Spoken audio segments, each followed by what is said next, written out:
Nahirapan na ba kayo mag-isip kung anong ulam ang lulutuin? Dahil konti lang ang manok at baboy, pwede nating gawa ng paraan para dumami at makain ang buong pamilya. Gusto nyo? Ako gusto ko. Tara, luto tayo. Bagong lahat, welcome sa aking munting channel. Meron tayo ritong kasim. Ang problema, kakaunti lang ito. Ano ba ang gagawin nating luto ito para mapadami natin? Meron tayo ritong dadagdag chicken breast. Kukunti lang din. Yung sarsa gagawin nating mas malinamnam. Ayan, ganyan kalalaki. Pwede na yan. Wala tayong ibang karne, kundi ito lang ang mayroon. Yan o, kukunti lang. Yung chicken breast natin, mayroong malaki, hahatiin natin para dumami. Buong pamilya makakain.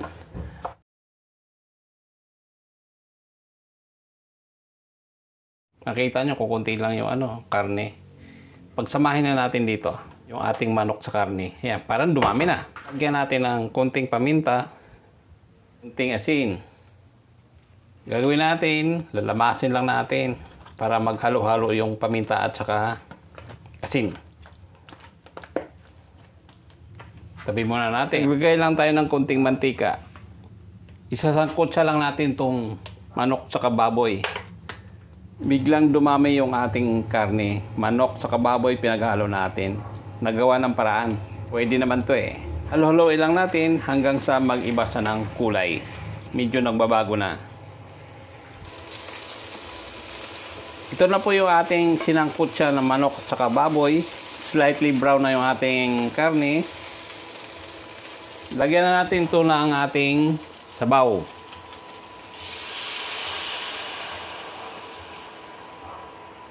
Tatlong cups na yung nilagay natin na tubig. Lagyan natin ng 1 teaspoon na toyo.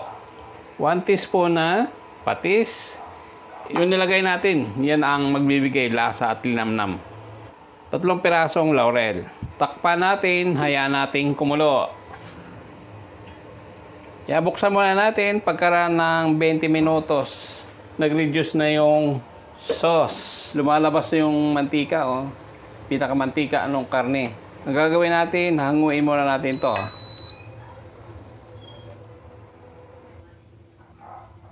Matagal. Gamitan natin ito. Itabi muna natin to. Yung ating natirang sauce, isalin lang muna natin sa sa isang mangkok.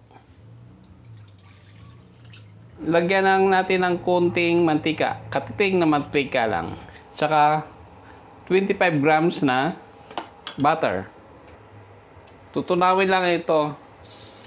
Saka ikot-ikot natunaw rin yung butter. Yan. Saka natin lalagay yung ating bawang. 5 cloves. Minced garlic.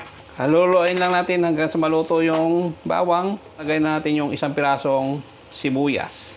Haluluin lang natin. Yan, pag pula na, lagay na natin yung ating kamatis. May butter yan ha. Nilagyan natin ng kamatis. Pwede naman ito eh. Yak naman na masarap. Lagyan natin ng 1 kutsarang toyo.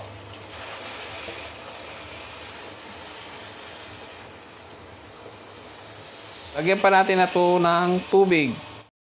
Dagdagan pa natin ng 1 cups pa. Bali 3 na. Pwede na nating isabay itong ating patatas at saka carrots. Pinagsabay na natin. Lagyan natin ng konting paminta. Bahagyan nating haluin. Takpan muna natin, hayaan nating kumulo hanggang sa maluto yung patatas at saka carrots. Buksan na naman natin. Lagyan natin ng 4 cube. Takpan natin uli. Buksan natin. Lagay na natin yung ating unang sarsa na niluto natin sa manok at baboy. Bagyan lang natin haluin.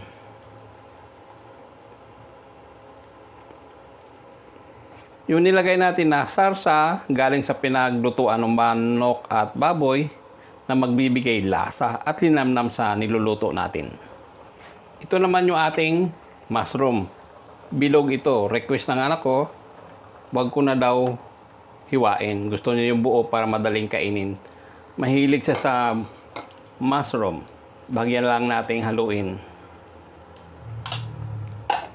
Ito naman yung cream of mushroom. 1 cup na tubig, saka 30 grams na cream of mushroom powder. Haluin muna natin to. Ilagay na natin yung ating karne, manok at saka baboy.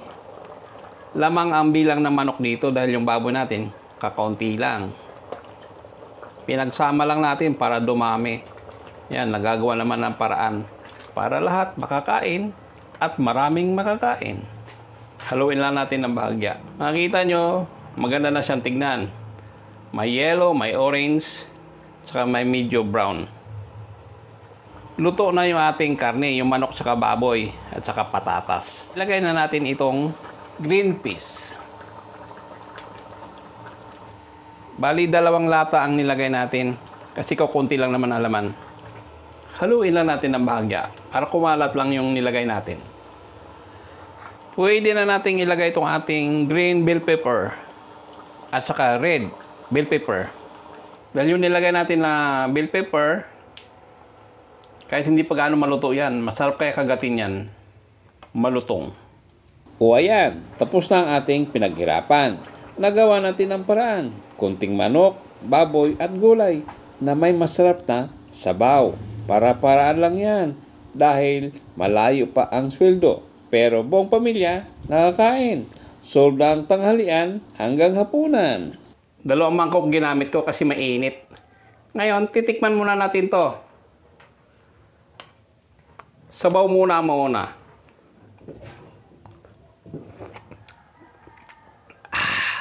Wow, sabaw pa lang yun. Ang lasa.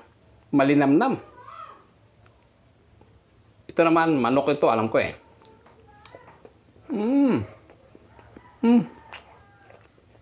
Malasa. Saka ang lambot.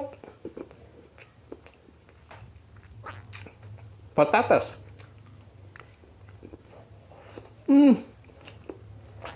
Mainit.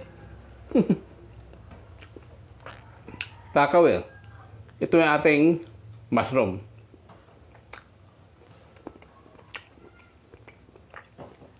Wow, ang lasa talaga. Tinikman lang natin ito mga papsi. Ito yung niluto natin. Konting baboy at konting manok. Pinagsama lang natin. Saka halo-halong mga gulay. Ito na yung niluto natin. Tipid ulam, budget ulam. Kung natatakam kayo, magluto na kayo. Para parehas tayong makatikim.